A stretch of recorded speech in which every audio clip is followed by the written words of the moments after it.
Let's be honest, your goal doesn't have to be fat loss for it to matter. Yeah, the wellness community does focus a lot on fat loss content, especially someone who's been skinny their whole life. My goal has never been about fat loss. It's been just getting healthier, but a lot of the content doesn't really focus on that. It's often you need to lose weight.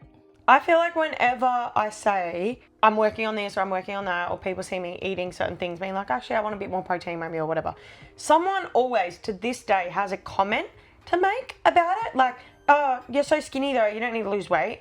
Like, what are you doing that for? Like, oh, here we go. You know, there's always something about it. It's just annoying that social media's only ever taught you how to be skinny, and it's coming back. It even reinforces that whole idea that like your goal doesn't even matter if it's not weight loss. A lot of people in the world don't need to lose weight, they just need to feel good. And people who even do want to lose weight, the main goal isn't actually to lose weight either, right? Even like in my online coaching space, a lot of my clients come to me, they want to lose weight, but most of the time when I question it and I ask them like, who made you feel like you need to lose weight? Or where did this come from? You know, is it a medical reason or X, Y, Z? A lot of the time, the goal isn't actually weight loss, it's confidence. And confidence is built from so many things, you know, that might look like weight loss. Could be something like, I want to be able to walk up a hill comfortably. That is more of a fitness goal than it is a weight loss goal. But the weight loss would come with walking up more hills frequently. Fat loss itself isn't wrong. Like, if that's your goal, it's not wrong. It definitely has become the default, and that is like really concerning. I think that's the problem. The wellness space is kind of catering to people that want to lose fat, and that the people that don't want to lose fat, there's nowhere to go for them. I remember when I was underweight. I used to be 55 kilos, which is quite small for my body. At the time, I actually had a weight loss goal of 50, and I was already chronically underweight. And it was just because it was the only thing I was taught. Social media was telling me like I need to eat high protein, low carb meals, and I was saving all these things. And then it was like, oh, train 5-6 days a week, and it was just absolute chaos. There was no roadmap for anyone else, and I think that's where we could really be better as a space, and like myself as a coach. For a lot of people, health is the main goal. To be healthy, for some people it is putting on weight, or it's just doing something more regularly. Yeah, and also, can I just say, like, being skinny does not mean you're healthy. This has baffled me for a long time. It's actually really frustrating. I am proof that being skinny is not healthy because I have been skinny my whole life, but I don't really do anything. It's just natural. I could be healthier. Do you even, like, sorry to put you on the firing line here, but do you get your steps in? Do you walk the minimum that is important for actual blood flow of 7,000 steps a day? No, like that's what I mean. I don't have like a healthy lifestyle. I've just been skinny. It's even ingrained into me that like because I'm already skinny, I don't really need to do more in my health journey. You know, I feel like I've been convinced because so many people, the goal is to be skinny. So when you are skinny, I think you sometimes just convince yourself, oh, I don't need to do anything else. I can kind of pig out and not exercise and stuff like this because I've kind of reached this end goal of being skinny, but it doesn't make me healthy. This is why I'm talking to you. This is why I'm here talking to you.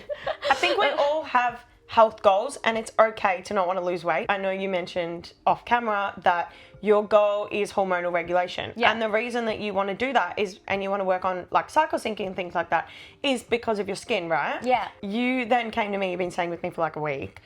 You don't even eat 3 meals a day. Yeah. Like you could go, like this girl could literally go till 4 p.m., whatever it is now, and not eat. And I'm like starving. Like I'm on my 3rd meal by that point.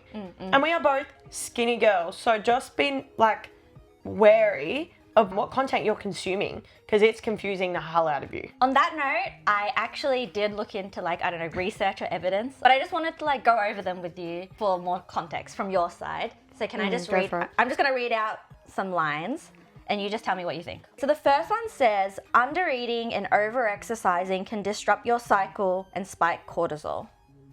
Yes, 100%. Can definitely disrupt your cycle. You probably learned that in your experience too. By undereating, you are getting more hormonal problems. The biggest thing that you guys get told, and that we get told as a society, is eat less, move more. That is the most ridiculous thing I've ever heard, because most people that come to me for help are eating like fuck all, and they are moving like 6-7 days a week, and I have to just drop them back down and be like, hey, let's just get you training 3 days a week. Let's get you eating more. And they are terrified. But more often than not, they lose weight by eating more because your body needs fuel.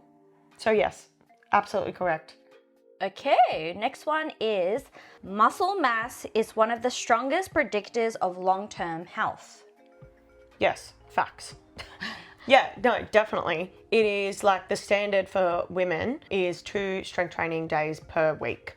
And that is the minimum standard for our longevity. Don't go thinking that it's too late as well. Like if you're in your 40s, 50s, 60s, I trained clients when I was at Burnwood in their 70s who came to me for the first time in their lives. The 6 months of working with them at 2 days a week, they absolutely smashed it. They were walking upstairs again, walking up hills, like able to get off a chair. The little things that we take for granted, definitely.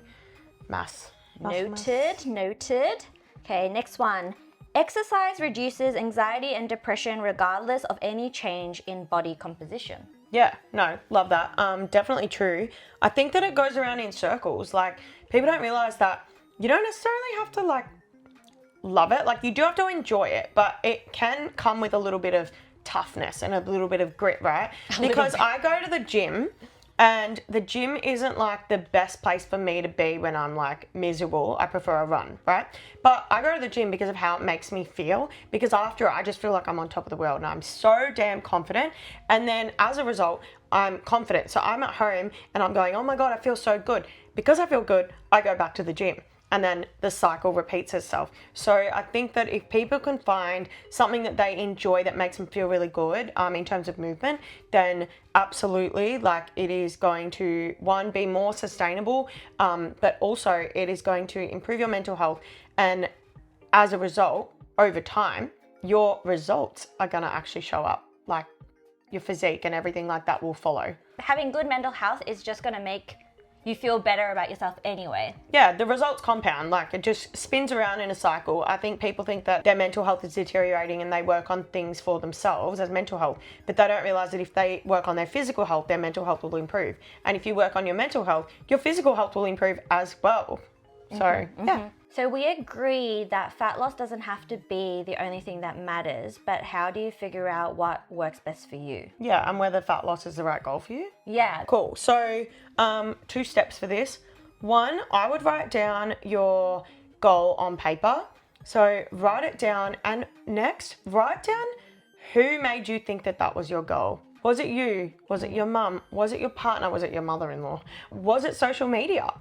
I think that this is going to tell you a lot about yourself, because if it didn't come from you, you've got some reflection. You've got some self-reflection. You've got some reflection to do. The second step would be asking yourself what you actually crave. Is it the number on the scales, or is it actually better energy, like less fatigue, less crashes in the day? Is it walking up a hill or going on little road trips with your friends and not saying no to a hike? Is it chasing after your kids and not getting puffed out or embarrassed? Like, those things all matter, but they're all very different. One is more related to fitness than it is fat loss, and fat loss will come from it as well. And I can add to that. I think also saying it out loud or telling someone what you actually crave would be useful. Like, just saying it out into the universe, I feel like kind of manifests it. Go and tell a friend, go and tell family, come tell us if you need to, message us, DM us. We can be your accountability buddies. Yeah, like, I feel like putting it out into the universe, just saying what you want, what you truly want. It doesn't have to be fat loss. What do you really want? Let's be honest, fat loss is one goal, not the only goal. And remember that your health journey is valid no matter what you're working on. Okay. See you next time. Thank you so much for listening to the Let's Be Honest podcast. If you love this episode, share it with a friend who needs to hear it. Follow us on Instagram and TikTok, and subscribe wherever you're listening.